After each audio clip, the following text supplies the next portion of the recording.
My name is Alina Carter. I am 28 years old and I live in Maplewood, Illinois.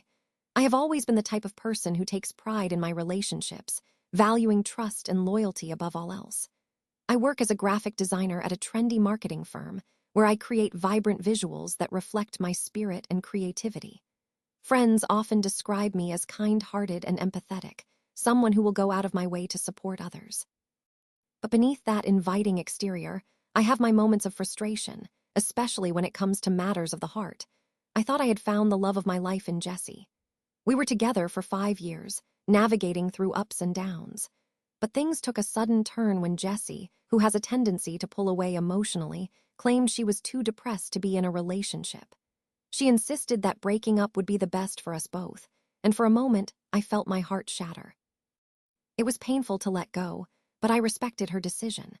We decided to keep things amicable and agreed to move into separate places, hoping the distance would spark a renewed connection. However, little did I know that my world was about to be turned upside down.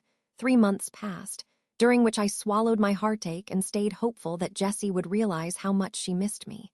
We still shared some light moments, casual text messages as if nothing had changed. But as the days wore on, I sensed something was off. The endless nights of wondering if my heart was in vain came to an abrupt halt when I stumbled upon a revelation that felt like a dagger to the chest.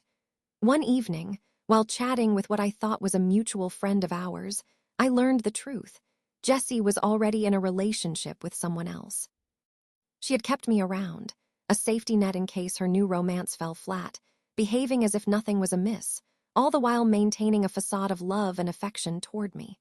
The betrayal cut deeper than a simple breakup could ever wound.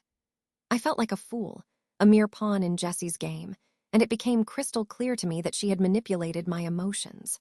When a couple of weeks later Jessie told me she could no longer see me, I felt the proverbial ground drop beneath my feet. What she did not realize was that I knew she had been unfaithful. I had the pieces of the puzzle, confirming my worst fears through the loose lips of her new partner. It was evident to me that he was blind to the truth of her deceit, likely unaware of my existence in her life. Jessie had been playing an elaborate charade, presenting herself as a free spirit while effortlessly balancing 2 relationships. Now I found myself at a moral crossroads, grappling with a desire for revenge. There was a growing flame inside of me that yearned for Jessie to feel the weight of her choices, to understand the agony she had inflicted upon me with her betrayal. I briefly toyed with the idea of blocking her everywhere, vanishing from her life entirely. But then, another wild urge surged through me. I craved a confrontation, a chance to put everything out in the open. Perhaps I should let her family know the truth about their daughter. As days slipped by, I concocted a plan. I needed to know just how deep Jessie's betrayal ran.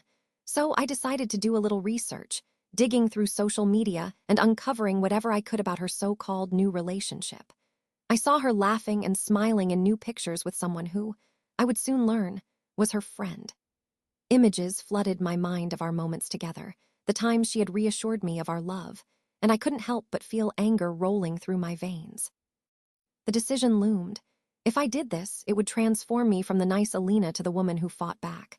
I reached out to that mutual friend, the one who had spilled the beans.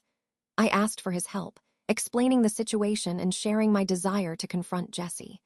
He was a bit hesitant at first, but I could tell he was intrigued. Together, we hatched a plot that would not only expose her betrayal but would possibly leave her scrambling for answers. We arranged a gathering with common friends, and I made sure Jessie would be there too. The moment of truth was approaching, and with every day that passed, I could feel my adrenaline surging. I intended to confront her, truthfully and boldly.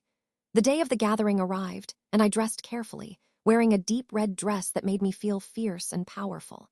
I entered the venue and scanned the room until my eyes landed on Jessie, who was laughing, blissfully unaware of the storm brewing. I approached her, and as our eyes met, the look of shock on her face was priceless. I gathered all my strength, took a deep breath, and looked straight into her eyes. "Jessie, we need to talk," I said, feeling every ounce of emotion I had bottled up for so long. A silent hush fell over the crowd as whispers exchanged. Jessie's expression morphed from surprise to a forced smile as if trying to play off the tension. I wasted no time. "I know about your new boyfriend. I know you have been lying to me." Her face went pale as I revealed what I knew. I laid bare the truth, explaining how I found out and how she had deceived not only me but everyone around her. The silence that enveloped us cracked, replaced by murmurs from the others who were now engaged in the unfolding drama. And as I tore into her, I could feel an exhilarating sense of freedom wash over me. In a moment of sheer truthfulness, I told her about the love we had shared and how she had thrown it away, keeping me in the shadows like an afterthought. For every kind word she had given me while secretly dating another, I provided a stark reminder of the emotional turmoil I had suffered through this mess. Her eyes darted around the room as she faced the mounting scrutiny from our friends, some of whom were visibly uncomfortable and shocked. Then, in the heat of that moment, the unexpected happened. Jessie began to cry, and with the tears came a desperate explanation. She claimed that she never intended for things to go so far, that she had been struggling with her feelings. But her words felt hollow and insincere. I could see that the consequences of her choices were crashing upon her like violent waves, and I watched her facade crumble. In the fallout of that confrontation, while I felt stronger than I had in months, I also realized something important. The power of revenge had consumed me, but exposing Jessie for who she truly was helped me reclaim a part of myself that had been lost in heartache. As we parted ways that night, I held my head high, knowing that I did not need her approval or affirmation. Life moved on, and I transformed in the aftermath of that confrontation.